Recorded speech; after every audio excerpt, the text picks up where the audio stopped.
अरशद नदीम 2032 में ओलंपिक्स खेलेंगे या नहीं? अरशद नदीम ने बता दिया।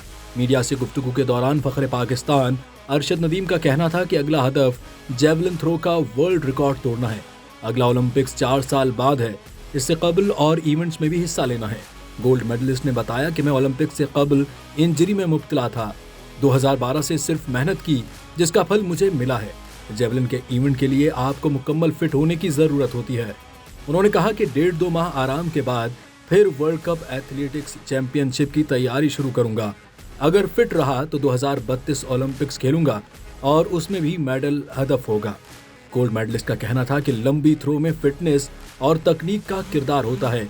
इस खेल में इंजरी का अंदेशा रहता है, इसलिए फिटनेस पर काम करना जरूरी है।